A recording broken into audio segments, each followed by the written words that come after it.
Hello everybody, this is FIDE Master Dalton Preen, and I welcome you to this Chess Openings 101 Intro to Benoni Defense video course here today. Throughout this four-part video course, I'm going to be helping you to better understand the Benoni defense, the main themes and plans for white and black, how to play the opening yourself, how to play against it, as well as different tactical tricks and patterns that you'll want to memorize if you're going to play with this opening or play against this opening. The goal of this video course is for you to get better at the opening overall so that you can either play it yourself or you can know what to do against it if you happen to face it. And the better you understand this opening, the better you understand its structures and plans, then the better your results will be when you do happen to encounter this opening. The progression of material throughout the video course is pretty much going to be as follows. The first video that you're watching here is going to be a basic overview of the opening as well as a brief history behind it, as well as a couple of some of the basics of what white should do and what black should do. The second video is going to teach you how to play the opening yourself as black. It's going to go a bit more in depth than this first video. And the third video is going to teach you how to play the opening as white, again a bit more in depth than this first video. And the fourth and final video is going to introduce some puzzles to solve that will revolve around some different patterns in this particular opening. So first of all, let's see what the basic opening moves are that are going to be played in order to reach the Benoni defense. The basic opening moves for the most part involve 1d4, black playing knight f6, pawn to c4 for white, pawn to c5 for black, pawn to d5 for white, kind of advancing the pawn forward, and then black will play the move e6. So this is the start of the Benoni defense opening. Now this particular position can arise from a few different move orders as well. So instead of these first three moves for both players, it might arise instead starting off with maybe 1c4. Black might still play knight f6, then white plays d4, black might play c5, d5, e6 for example. So again, a different first starting move, but essentially still reaching the same position. Another way you can reach it, again just showing some different move orders here, could start off with d4 on move number 1. Instead of knight f6, maybe black plays c5 immediately. White goes for d5, knight f6, c4, e6. Again, same opening position, just a slightly different move order. And black might also decide to go e6 immediately, c4, knight f6. Again, just a couple of different move orders here, but this is the main position that we're going to be starting off with. This is the Benoni defense as we're going to define it in this video here. Pawn up on d5 for white, along with the pawn on c4. e6, knight f6, pawn on c5 for black here. So this opening position was first used, giving you a little bit of history on it, it was first used in 1927 by Frank Marshall, and Frank Marshall was a famous player from the United States, famous for the Marshall Gambit, if you've heard of that particular line, also a very strong player in his own right. For the most part, this opening was not very popular until about the 1950s, when some players from the Soviet Union began to experiment with it, and foremost among these players was Mikhail Tal, famous for being a world champion of chess at one point, also one of the most famous attacking players in the history of chess. And as we're going to see, this opening definitely fits his style. It is definitely a combative, fighting opening, especially if you're playing it for black side of the board. Later on, players with aggressive and fighting styles, such as Bobby Fischer and Garry Kasparov, began to use this opening as well, and thus it gained its reputation as one of the most dynamic openings to play against the move order of 1d4. So from this position here, we can already see a few advantages that each side of the board has. Within the first three moves, white has gained a center space advantage at this point. He's advanced the d-pawn up to the d5 square, and it's kind of crossed into black's half of the board, if you consider the fifth rank and backwards being black's half of the board here. So that pawn has advanced into black's territory, essentially. However, the downside for white here is that black has been able to gain a development lead in the process, because white has only made pawn moves so far. First three moves are all pawn moves. In the meantime, black has at least developed one knight at this point, which is a lead in development that black has gained. So there are definitely pluses and minuses to this opening that have to be understood in order to play it comfortably. From this position on the board now, let me get rid of these arrows real quick. From this position on the board now, white has a few options that are reasonable to continue with. White can play for knight to c3, which this video course is primarily going to focus on. but knight f3 also works out as a good move order too. Now, one move that you generally don't want to play here is the move pawn takes e6. The reason you don't usually want to do this move is because you're trading off the pawn that you've already moved 2 times, and black is usually going to capture back with f takes e6, and later on he's going to play d5 himself, and it's going to in turn give black, instead of white getting the space advantage, black will get the space advantage. So from this position, usually white will go ahead and make the move knight to c3 instead. That's what we're going to focus on in this video course. And from here, black will usually play pawn takes d5, and white will recapture with the c pawn in order to maintain this strong space controlling pawn on the d5 square. If instead you use the knight to capture back on d5, while you do get a good nice square, square for the knight, you don't have that same space control generally, and so for the most part, we're going to be focusing on c takes d5, giving white that space advantage. Now from here, usually black will play 5 pawn to d6. This is the typical continuation, and from here, again, there's many move variations the game can proceed with.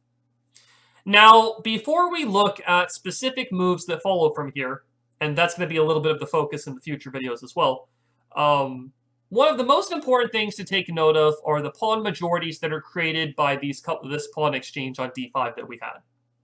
Now, a pawn majority in chess is defined as having more pawns than your opponent on a portion of the board or a particular side of the board. Now, in this particular case, if we kind of split the board into the king side and queen side halves, it ends up that white has a pawn majority on the king side. White has 4 pawns versus black's 3 on the king side here. On the other side of the board, though, black has a pawn majority on the queen side with his 4 versus white's 3. Now, despite white having that extra space-controlling pawn on d5, it actually ends up that black has a pawn majority on the queen side with that 4 versus 3. So this pawn majority observation and idea is a big driving force in the way that this opening is played out into the middle game and further along as the game proceeds for the most part. For this reason, the main plans for both white and black are usually going to focus around these pawn majorities. Whenever you have a pawn majority on one side of the board, this means that you have the ability to gain a bigger space advantage on that side of the board by advancing your majority farther up the board. So again, for this reason, white primarily wants to play on the king side, while black is usually going to focus on the queen side. Again, in line with their the side that they have the pawn majority on. Now, this isn't always 100% the case. There are some situations where white will make some moves on the queen side, and there are definitely situations where black will make moves on the king side as well. But in general, it's a principle to keep in mind as you begin to learn the opening. White wants to play on the king side primarily, black wants to play on the queen side mostly. If you don't, maybe you run into a position as you play this opening and you don't know exactly what to do, it's almost always a good idea to play on the side of the board where you have your pawn majority, where you're going to usually have a little bit of extra space. Now, because we even from the start here, we kind of understand what part of the board each side wants to play on. One question we might even ask, just as an example, where do you think that black is going to develop this bishop on f8? Where is he going to develop his dark square bishop? Essentially, we have 2 options. Should the bishop go to e7, or should it fianchetto to the g7 square after black makes a move like g6, for example? Well, clearly, the bishop on g7 is going to exert more pressure on the queen side, and we did say that's the side of the board black primarily wants to focus on. So it makes a lot more sense for black to fianchetto the dark square bishop, and that is typically a main setup of pieces that black will usually do. He'll usually follow up within the next couple of moves with g6 and bishop g7 to have that bishop aim in the direction of the queen side. Now, this is just one example of how understanding the way that the opening works can help us to develop our pieces more efficiently, to have them on better squares, without putting them on squares that they're not going to be as useful on. So let's take a look at 2 examples just briefly, mainly to show how this opening can be played for white and how this opening can be played for black. Our next 2 videos in this video course are going to go a bit more in depth on some of the ideas and plans that white can have as well as what black can have. So for now, we're just going to have brief comments on these 2 game examples. The next 2 videos will be a bit more in depth. So let's see our first example focusing on the black pieces, where black is going to win in this particular game by use of a queenside play. So let's put this game on the board. I'm going to flip it. Now this is actually a game that Mikhail Tal played as black. He was playing against a player named John Donner, or Jan Donner. I might be pronouncing that a little bit off. But like we said earlier, Tal was one of the practitioners of this opening that helped to kind of revitalize it, to kind of get it into the mainstream. Let's kind of look through this opening a little bit and see how some queenside play that black uses helps him to win the game a bit later as it continues on. So let's kind of just click through the opening to show, again, those starting off moves. D4, knight f6, c4, c5, d5, e6, knight c3, pawn takes, d6. So again, we have that same setup. And let's kind of just see how both sides continue from here. Again, the next videos will go a little more in depth.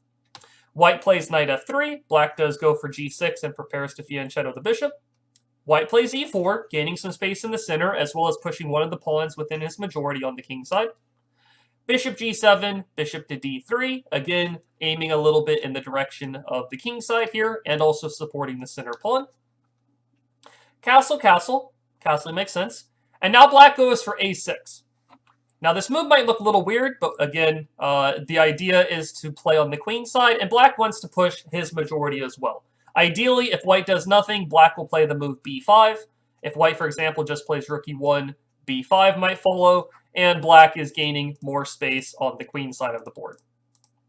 So here white decided to play the move a4 to stop this b5 idea, a little bit of preventive play. Black played bishop g4, h3, and trades off this bishop. Again, this is, we'll talk a little bit more about this later on in a future video, in the video course, but black is looking to trade off a knight that was going to support some of the kingside play that white had. Knight to d7, bishop to f4, queen to c7, protecting the pawn on d6. Queen e2, rook e8, a little bit of counterattacking in the center might follow here.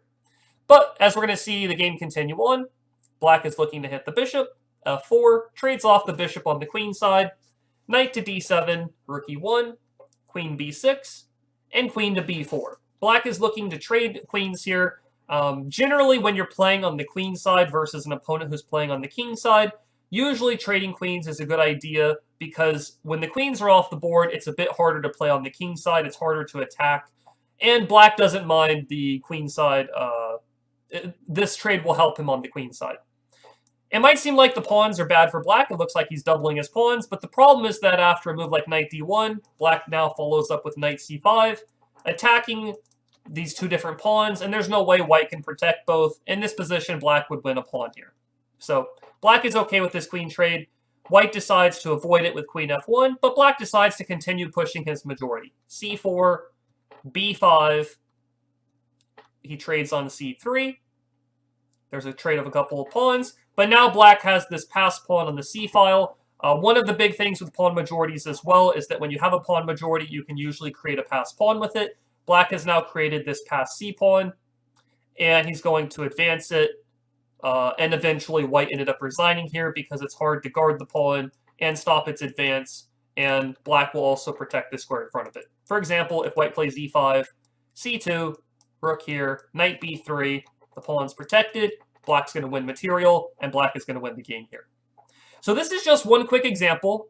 Again, I didn't go too in-depth on this, on all the specific moves here, but this is just one quick example showing how black can win through queenside play in this particular opening. Let's see an example of white winning through kingside play.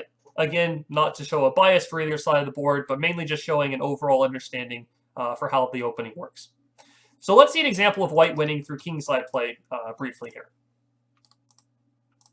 This again actually is a game that Mikhail Tal was playing, but in this case, Mikhail Tal was still playing it as black, and white was actually able to outmuscle Mikhail Tal. White was able to win the game here. White was a player named Jonathan Penrose, and we're going to see how he won through a kingside attack.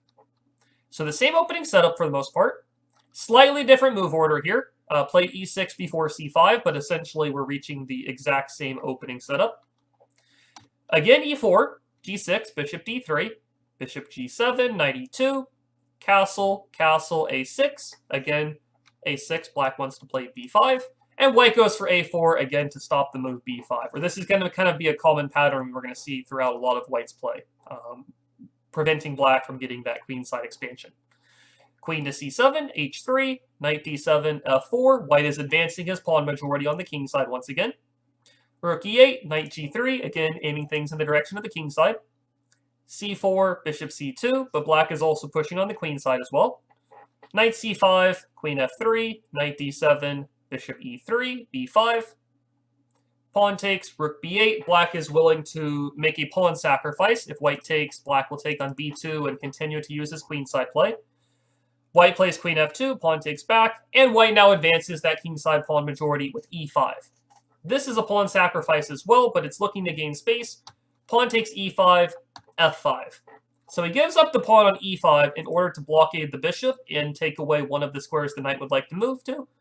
If instead white played f5 immediately, this e5 square is very nice for a knight to sit on, and this bishop is not blocked in either at the same time.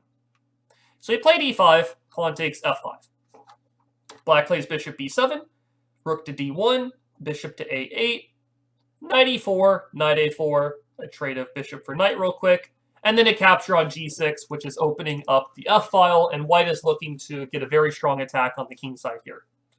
Pawn takes back, queen f7 check, king moves, knight to c5, attacking the pinned piece, and also looking to play knight e6, forking the queen and the bishop. Black ends up playing queen a7, white picks up a piece on d7, and essentially white is up a piece here, and white went on to convert the game pretty easily. I'll just show the next couple of moves. Forks the two pawns, takes on c4, pushes the pawn, trades off a pair of rooks, knight b6, knight e4, pushes the pawn, and again, white is simply winning with his extra material, and soon he'll get rid of the blockade in front of the d-pawn. Black ended up resigning in this position because he can't protect the rook anymore. Anywhere he moves the bishop, it'll get captured, and if he takes the rook, of course, white will take back and create a queen. So notice here, in this particular case, white was able to open up the king side, get a big attack going. So this shows also how white can have dynamic play in this opening as well. So again, it's not that black is always better or white's always better. We've seen two brief examples here of how white can win through kingside attack and also how black can win through queenside play. At the end of the day, it comes down to who can play the opening better. If you can understand the ideas of the opening better than your opponent, you'll usually have a better chance to win. We can really just see that the battle lines in this opening are clearly drawn from the start, and an interesting fight always ensues.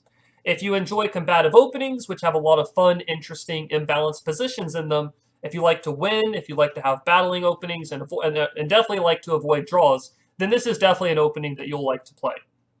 So that's it for this first video. Be sure to check out the other 3 videos in this course, study the positions, learn from our discussion, and apply the tips, tricks, and advice in your own games.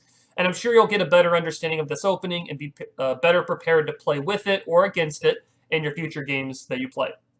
So in the next video, video number 2, we're going to go more in depth on the possible plans for black and how you can get strong play in a variety of positions. I'll see you in that next video, and I hope you have a good rest of the day.